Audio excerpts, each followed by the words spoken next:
जय डुगर जय Dogri Gulistan news Dogri दिक्खने आह्ले गी देवेंद्र पासेआ नमस्कार। ते अज्ज साढ़े कन्नै जुड़ी चुके दे न प्रोफेसर अर्चना केसर। डोगरी च इंदा जेह्ड़ा नांऽ सारे गै जानदे न ते इंदे बारे थोड़ी देर मैं जानकारी एह् देआं कि इक जेह्ड़ा डोगरी विभाग जम्मू यूनिवर्सिटी डोगरी विभाग उत्थै बी बतौर HOD अपनी सेवाएं दे चुकी दियां न ते कन्नै गै होर दुए ओह्दे उप्पर बी सेवा दे चुकी दियां न। कन्नै गै इक होर उपलब्धि जेह्ड़ी इंदे नांऽ ते इंदी टीम उप्पर ऐ ओह् उपलब्धि है भारतीय संविधान दा जेह्ड़ा डोगरी भाशा च अनुवाद। ओह्दे उप्पर ज्यादा गल्लबात करने आं। जेह्ड़े प्रोफेसर अर्चना केसर होर साढ़े कन्नै जुड़ी चुके दे न उंदे थमां गै जानकारी जेह्ड़ी हासल करने आं। मैम थुआढ़ा मता मता स्वागत है। धन्यवाद जी मैम, डोगरी की अगर गल करचै तां डोगरी दे बहुत विकास आस्तै केई नमें जेह्ड़े लखारी भी सामने आवा करदे न ते इक हून जेह्ड़ा एह् बड़ा गै अच्छा जेह्ड़ा डोगरी अनुवाद जेह्ड़ा तुसें ते थुआढ़ी टीम पासेआ जेह्ड़ा कीता गया है ओह्दे उप्पर थोड़ा लो पाओ।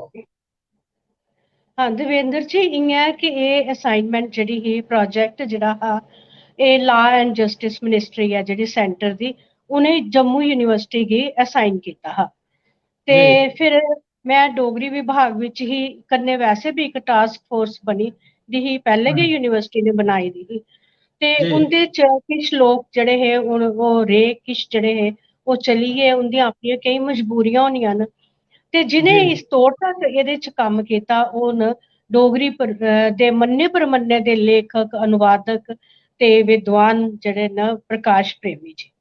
तुसेंगी पता है उ'नेंगी साहित्य अकादमी दे 2 पुरस्कार जेह्ड़े न ओह् मिली चुके न जी ते जी दुए हे यश निर्मल जेह्ड़े के जी JNK academy of art culture and languages विच कार्यरत न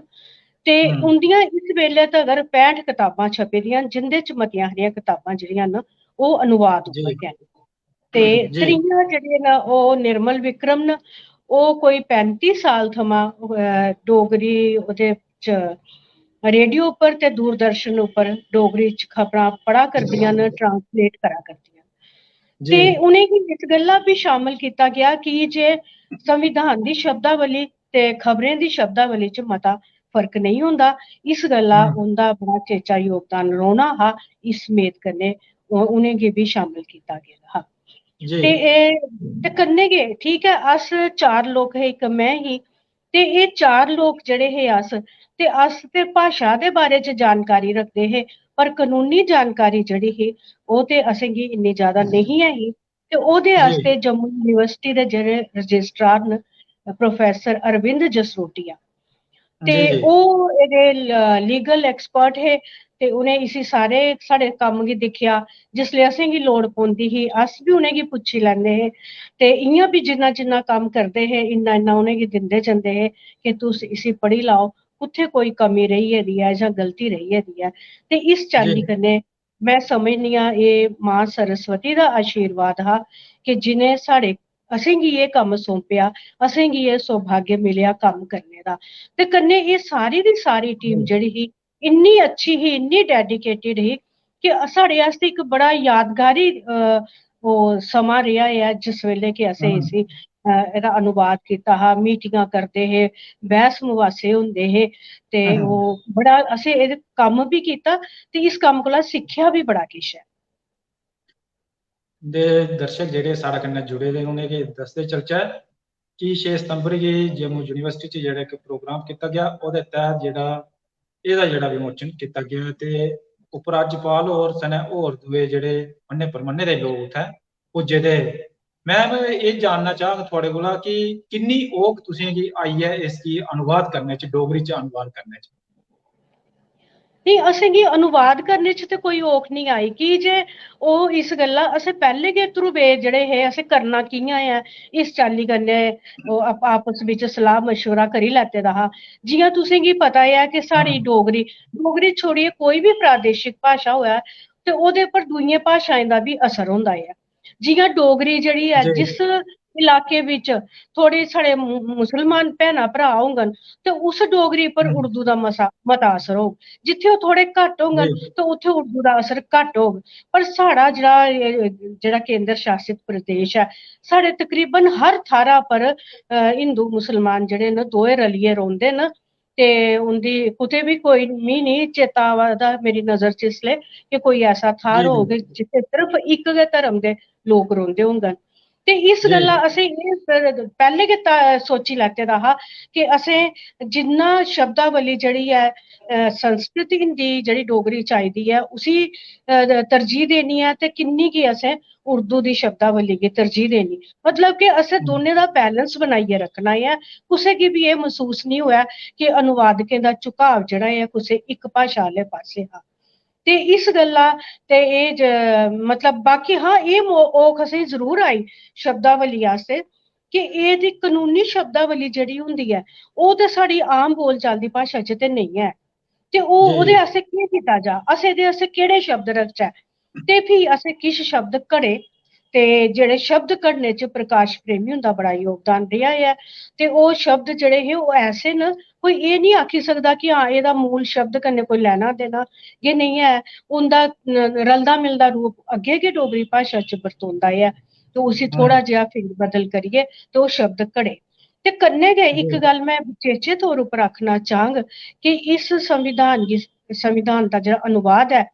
इसी पढ़ियै कोई एह् नहीं सोचै कि अच्छा एह् शब्द ते डोगरी दा नेईं ऐ, एह् शब्द ते डोगरी दा नेईं ऐ। जि'यां आम तौर उप्पर जिनेंगी इसदे बारे च घट्ट जानकारी होंदी तो बड़े बारी आखदे जेह्ड़ा शब्द तुस बरता दे ओ डोगरी दा नेईं ऐ।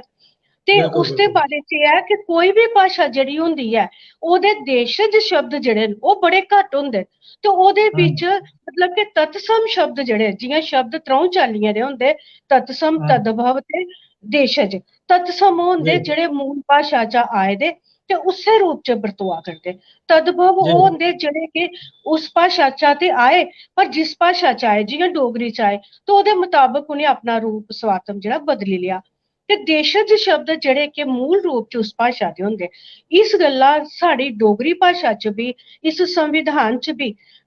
पाठकें गी त्रौनें चाल्लियें दे शब्द लभगन। ते तत्सम शब्द दिक्खियै कोई एह् निं आखेआ कि हां एह् ते डोगरी दा नेईं ऐ। कोई भी भाशा ऐसी नहीं होंदी जेह्ड़ी कि सिर्फ देशज शब्दें दे बेस उप्पर ओह् भाशा जेह्ड़ी ऐ बनी सकै जां प्रयोग च आह्नी जाई सकै।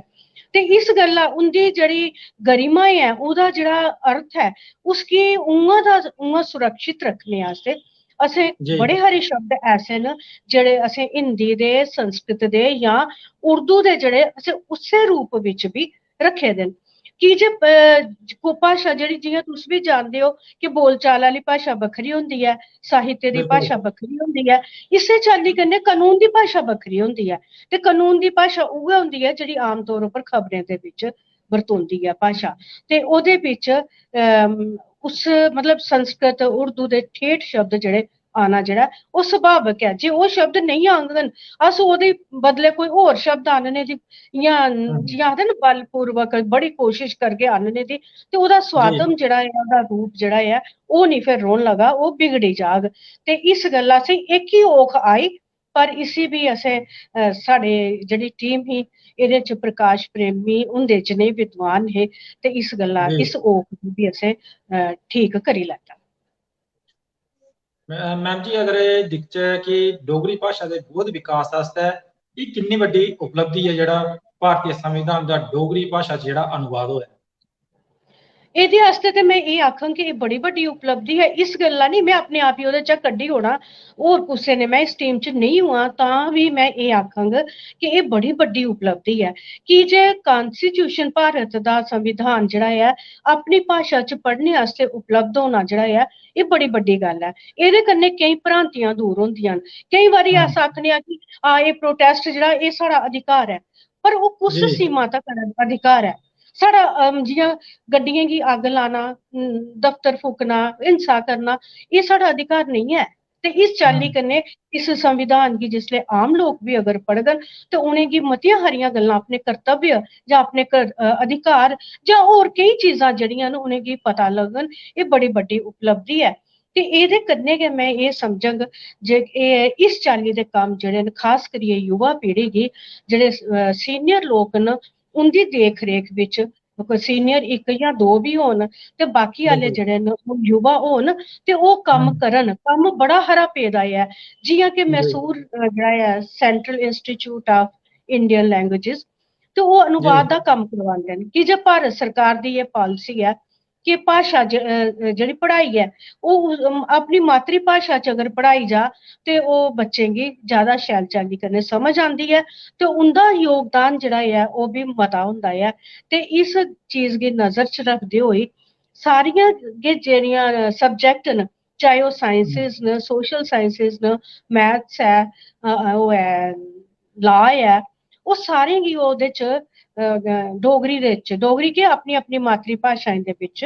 उं'दा अनुवाद करा दे न पर उ'नेंगी अनुवाद करने आह्ले निं लभदे मतलब कि साढ़ी युवा पीढ़ी जेह्ड़ी ऐ ओह् अग्गें निं आंदी एह् सोचियै कि बड़ी मुश्कल चीज ऐ। मुश्कल ते होंदी ऐ पर जिसलै कोई बी कम्म करन लगो ते ओह् मुश्कल जेह्ड़ी ऐ हल बी होई गै जंदी ऐ। ते इस गल्ला मेरा इक किस्म दा सनेहा बी होग अपनी युवा पीढ़ी अग्गें कि ओह् जी इस जी। कम्म च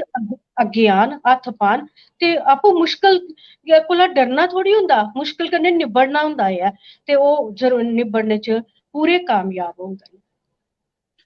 मैम केह् लगदा कि तुसेंगी कि इक अगर जेह्ड़ा अनुवाद करना ऐ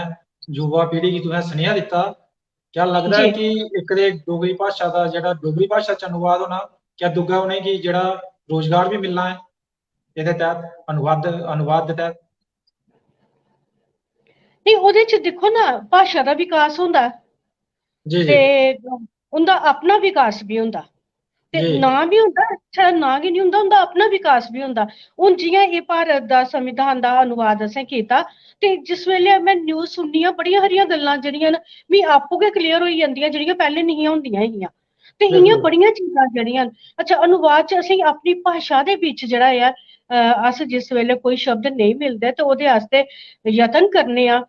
ओह्दे नेड़मे शब्द जां शब्द घड़ने दा ते ओह्दे कन्नै बी साढ़ी भाशा दा विकास होंदा ऐ। हून एह्दे च जी गै अनुवाद भारत दे संविधान च जेह्ड़ी शब्दावली आई ओह् शब्दावली साढ़े साहित्य च जेह्ड़ी ऐ बेशक साहित्य दी भाशा बक्खरी होंदी पर फिर भी ओह्दे च केईं शब्दावली जेह्ड़ी ऐ पैह्लें नेईं होग हून एह्दे च आई अंग्रेजी दे केईं शब्द एह् डोगरी दा अनुवाद ऐ ना पर साढ़ी मजबूरी बी है ही ते उं'दा प्रचलन बी है गै ते केईं जी अंग्रेजी दे शब्द एह्दे च आए दे न ते ओह् जेह्ड़ा ऐ ना ते ओह्दा अगर अस हिंदी आह्ले ठेठ रखदे तो शायद कुसै गी समझ गै निं आंदे ते अंग्रेजी आह्ले जेह्ड़े न ओह् अग्गें गै प्रचलन च न ते एह् युवा पीढ़ी जेह्ड़ी ऐ अगर ओह् एह्दे च अग्गें आवै ते ओह्दे कन्नै केह् होग कि भाशा दा बी विकास होग उं'दा अपना बी विकास होग उं'दा नांऽ बी होग ते भाशा दा बी बिल्कुल सिर उच्चा होग जिसलै पैह्लें असेंगी कोई पुछदा हा कि तुं'दे च मतलब तुसें एह्दा अनुवाद कीते दा ऐ भारत दे संविधान दा असें नेईं ओह् निं कीते दा असें निं कीते दा हम्म ते असें निं कीते दा जेह्ड़ा ना जिसलै अस आखने आं अस उसलै बड़े निक्के होई जन्ने आं ते जिसलै अस हम्म आखने आं नेईं साढ़ी डोगरी च बी ऐ साढ़ी डोगरी च बी अनुवाद ऐ ते ओह्दे कन्नै साढ़ा सिर जेह्ड़ा ऐ ओह् उच्चा होंदा ऐ ते मैं एह् समझनी आं एह्दे कन्नै छड़े 4-5 लोक जेह्ड़े न उं'दा गै सिर उच्चा नेईं होएआ एह्दे कन्नै जिन्ने बी डोगरे डोगरे दा मतलब जेह्ड़े डोगरी बिल्कुल बोलदे न जेह्ड़े जी जी डुग्गर च रौंह्दे न ते डोगरी बोलदे न चाहे ओह् कुसै बी कन्नै बी चाहे हून बाह्र दा बी केईं लोक आइयै डोगरी बोलन लगी पेदे हून हम्म कश्मीरी साढ़े भैनां भ्राऽ अगर ओह् इत्थै आए न तो अज्ज ओह् बड़ी शैल जी जी डोगरी बोला दे ते उ'नेंगी बी मैं ते आखनी उ'नें सारें गी जेह्ड़ा डोगरी बोला दा ते एह्दा मतलब ऐ ओह् डोगरी भाशा आस्तै अपना योगदान देआ दा ते एह् उ'नें सारें आस्तै मुबारक दी गल्ल ऐ छड़ा अनुवाद करने आह्ले आस्तै ते निं ऐ अनुवाद करने आह्ले ते माध्यम हे इक ते जी एह् ईश्वर ने उ'नेंगी एह् मौका दित्ता सौभाग्य दित्ता ते बाकी विकास जेह्ड़ा ऐ एह्दे कन्नै भाशा दा होएआ सिर उच्चा जेह्ड़ा ऐ ओह् भाशा दा होएआ डोगरी बोलने आह्लें दा सिर उच्चा होएआ ऐ ते मैं जी एह् समझनी आं साढ़े सारें आस्तै बड़ी मुबारक आह्ली गल्ल ऐ। बिल्कुल जेह्ड़े डोगरे न उं'दे आस्तै जेह्ड़ी माण आह्ली गल्ल ऐ कि जेह्ड़ा भारती संविधान दा जेह्ड़ा डोगरी अनुवाद कीता गेआ ऐ। जशपाल निर्मल होर लिखा करदे न मतियां मतियां मबारखां ते शुभकामनाएं मैडम जी कि तुसें बी शुभकामनाएं तुस बी इस टीम दे जेह्ड़ा हिस्सा है ते तुसें बी अपना जेह्ड़ा पूरा जेह्ड़ा योगदान जेह्ड़ा इस च दित्ता ऐ। मैम अगला दविंदर जी सवाल एह् जी दविंदर जी जी थुआढ़े इस चैनल दे माध्यम कन्नै कि मैं यशपाल निर्मल होरेंगी, प्रकाश प्रेमी होरेंगी, यशपाल जी निर्मल होरेंगी, निर्मल विक्रम होरेंगी ते लीगल एक्सपर्ट जेह्ड़े प्रोफेसर अरविंद जसरोटिया, उ'नें सारें दा धन्नवाद भी करां कि जे उंदा योगदान जेह्ड़ा ऐ मिगी इस चाल्ली दा रेहा ऐ कि बड़ा गै इ'यां शैल चाल्ली में कुतै भी कदें कोई अगर आखो ना कि कोई उंदे पासेआ कोई ओह् खाई ऐ, कोई तलखी होई ऐ, कुतै कोई कमी जी लब्भी ऐ, पर जिन्नी अग्गे मैं होंदी ही उन्नी गै अग्गे ओह् होंदे हे, कुतै भी ओह् पिच्छे नहीं रेह्। इस गल्ला मैं उ'नें सारें गी दा धन्नवाद करनी आं तुंदे इस चैनल दे माध्यम कन्नै। बिल्कुल पूरी टीम कन्नै ही ते एह् जेह्ड़ा अनुवाद जेह्ड़ा कीता गया है। मैम किन्ना जेह्ड़ा समां लग्गेआ तुसें गी एह् जेह्ड़ा अनुवाद करने च? कदूं तुसें एह् शुरू कीता? समां हाँ जी, शुरू ते जी जी असें 2017 च कीता हा ते जी 2019 च असें इसी सबमिट करी ओड़ेआ हा वाइस चांसलर हे उसलै प्रोफेसर मनोज सर, उंदे अग्गे जनवरी 2019 च असें सबमिट करी ओड़ेआ। ते जी ओह्दे बाद इतना कोविड आई गेआ, ओह्दे कारण सारा किश बंद रेहा, किन्ने किन्ने म्हीने बद्दे यूनिवर्सिटी जेह्ड़ी ही ओह् बंद रेही ते कम्म ठप्प रेहा। ते फिर जिसलै छापने दी बारी आई ते फिर जेह्ड़ी लॉ एंड जस्टिस मिनिस्ट्री ही उंदा एह् आखना हा जद बिच इन्ना टाइम आई ऐ ते तुस इ'यां करो कि जेह्ड़ियां बाद बिच अमेंडमेंट्स आइयां न ते उ'नेंगी बी एह्दे च शामिल करी लैओ। फ्ही असें जी परतियै उसी अनुवाद जेह्ड़ियां बाद दियां अमेंडमेंट्स आई दियां हियां, पैह्ले तो कोई 100 तक हियां अमेंडमेंट्स ते हून जेह्ड़ा असें छपेआ ऐ एह्दे च 105 अमेंडमेंट्स न ते 105 अमेंडमेंट जेह्ड़ी ऐ एह् लेटेस्ट अमेंडमेंट ऐ, एह्दे बाद कोई जी अमेंडमेंट नहीं आई जेह्ड़ी कि एह्दे च शामिल नेईं ऐ। ते इस गल्ला बिल्कुल असें ओह् अमेंडमेंट्स भी जेह्ड़ियां हियां उ'नेंगी शामिल कीता एह्दे च ते फिर ओह्दे कन्नै टाइम जेह्ड़ा हा ओह् थोह्ड़ा होर टाइम लग्गा ते कन्नै छपने च भी। इक गल्ल मैं होर आखना चाहङ जेह्ड़ा मैं पैह्ले गै आखनी चाहिदी जी ही, जी इसी जेह्ड़ा जी टाइप कीता हा ओह् इक रमेश गुप्ता न। मैं हून एह् रमेश गुप्ता इक ऐसे टाइपिस्ट न, इस कम्म गी बड़े टाइपिस्ट जेह्ड़े हे उ'नेंगी लैता हा पर कोई भी इस कम्म गी नभाई निहा सकेआ की जे कम्म बड़ा मुश्किल हा ते जी पेज टू पेज उसी टाइप करना ते जिसलै होर अमेंडमेंट्स आई जंदियां हियां ते असें उ'नेंगी उस्सै पेज उप्पर एडजस्ट करना होंदा हा, शामिल करना होंदा हा। फुट नोट जेह्ड़े हे ओह् बधी जंदे होंदे हे, मतियां गल्लां ते जी फुट नोट जेह्ड़े न उं'दे माध्यम कन्नै गै आई दियां न ते उसी उत्थे उन्नी गै जगह दे बिच कि'यां एडजस्ट करना, एह् रमेश गुप्ता जेह्ड़े न उं'दी गै काबलियत ही ते उं'दे मतलब एह् बड़ा गै मुश्कल कम्म हा जेह्ड़ा उ'नें कीता। ते इस चाल्ली कन्नै एह् कम्म जेह्ड़ा हून ते खत्म होए दे जेह्ड़ा बिल्कुल मेरे ख्याल च 3-4 म्हीने होई गेदे होने न जां इस कोला बी ज़्यादा। फिर इसी पब्लिश बिच भी जेह्ड़ा ऐ काफी टाइम लग्गा। इक होर गल्ल मैं एह् आखङ जि'यां प्रकाश प्रेमी जी जेह्ड़े न उं'दे बारे च ते ओह् कुसै तारुफ दे मुहताज नेईं हैन, किड्डे बड्डे विद्वान न। निर्मल जेह्ड़े यश निर्मल न एह् बी जी जेह्ड़े जी न किन्नियां कताबां इ'नें लिखी दियां, 65 कताबां कोई थोड़ियां निं होंदियां ते सारियां बिल्कुल कताबां जेह्ड़ियां न ओह् इक कोला हटियै जि'यां डोगरी हाइकू लिखे दे इ'नें ते जी जी हाइकू जेह्ड़े हे ओह् पैह्ले कुंवर वियोगी होरें लिखे, ओह्दे बाद इ'नें गी इस चाल्ली दी कताब कड्ढी। मतलब कि एह् बी बड़े मेहनती न, बड़ा कम्म ऐ, बड़ी देन ऐ, इ'नेंगी बी साहित्य अकादमी दा अवार्ड मिले दा ऐ ते इ'नें बी बड़ी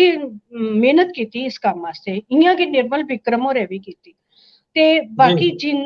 इंदियां यश निर्मल हुंदियां अनुवाद उप्पर बड़ियां कताबां न, इ'नेंगी अवार्ड बी साहित्य अकादमी दा अनुवाद उप्पर गै मिले दा। ते मैं दर्शकें गी इक गल्ल एह् आखना चाहङ कि थोह्ड़ा जेहा विश्वास मेरे उप्पर बी करी सकदे न। मेरियां बी 6-7 कताबां अनुवाद उप्पर हैन ते चलो बिल्कुल कताबां ते रेहियां इक पास्से पर एह्दे जेह्ड़े प्रूफ दिक्खने हे जां कापी एडिटिंग करनी ही ओह् मेरी कोई 12 बारी कीती दी ऐ ते 12 जी बारी अज्ज तक कदें मिगी नहीं लगदा कि कुसै ने कुसै कताब दी, मैं भी अपनी कुसै कताब दी प्रूफ रीडिंग जेह्ड़ी ऐ 12 बारी के 2-3 बारी कोला बद्ध ते नेईं कीती ऐ ते इस जी करियै अपने पासेआ पूरी कोशिश कीती कि कोई कमी नेईं रवै पर उसी मतलब 12 बारी अपनी नज़र दी छाननी चा छानेआ पर फ्ही बी अगर कोई रोड़ रेही गेदा होऐ ते ओह्दे आस्तै मैं पैह्ले गै क्षमा प्रार्थी आं पर एह् ऐ कि एह्दे आस्तै सारें गै बड़ी मेहनत कीती। जी 12 बारी दिक्खना ते इक जिम्मेदारी भी ते मैम बड्डी ही थुआढ़े उप्पर। शुक्रिया साढ़े कन्नै जुड़ने लेई ते जानकारी जेह्ड़ी साढ़े कन्नै सांझा कीती तुसें। दविंदर जी तुंदा भी बड़ा बड़ा शुक्रिया। जी मैम अर्चना प्रोफेसर अर्चना केसर होर साढ़े कन्नै जुड़ी दियां हियां जिनें ਭਾਰਤੀ ਸੰਵਿਧਾਨ ਦਾ ਡੋਗਰੀ ਭਾਸ਼ਾ ਚ ਅਨੁਵਾਦ ਕੀਤਾ ਉਹਨੇ ਤੇ ਉਹਦੀ ਟੀਮ ਪਾਸਿਆ ਜਿਹੜਾ ਕੀਤਾ ਗਿਆ ਇਹਦੇ ਉੱਪਰ ਉਹਨੇ ਜਾਣਕਾਰੀ ਦਿੱਤੀ ਤੇ ਸੁਣਦਾ ਚਲਾ ਕਿ ਜੰਮੂ ਯੂਨੀਵਰਸਿਟੀ ਪਾਸਿਆ ਜਿਹੜਾ ਆਪਣਾ ਕੱਲ ਜਿਹੜਾ ਪਿਛਲਾ ਕੱਲ 53ਵਾਂ ਜਿਹੜਾ ਸਥਾਪਨਾ ਦਿਵਸ ਮਨਾਇਆ ਗਿਆ ਉਹਦੇ ਚ ਜਿਹੜਾ ਅਨੁਵਾਦ ਹੈ ਜਿਹੜਾ ਡੋਗਰੀ ਭਾਸ਼ਾ ਚ ਹੋਇਆ ਭਾਰਤੀ ਸੰਵਿਧਾਨ ਦਾ ਉਹਦਾ ਜਿਹੜਾ ਵਿਮੋਚਨ ਕੀਤਾ ਗਿਆ ਹੈ। ਫਿਲਹਾਲ ਹੁਣ ਮੀਂਹ ਦਿਓ ਇਜਾਜ਼ਤ। ਨਮਸਕਾਰ।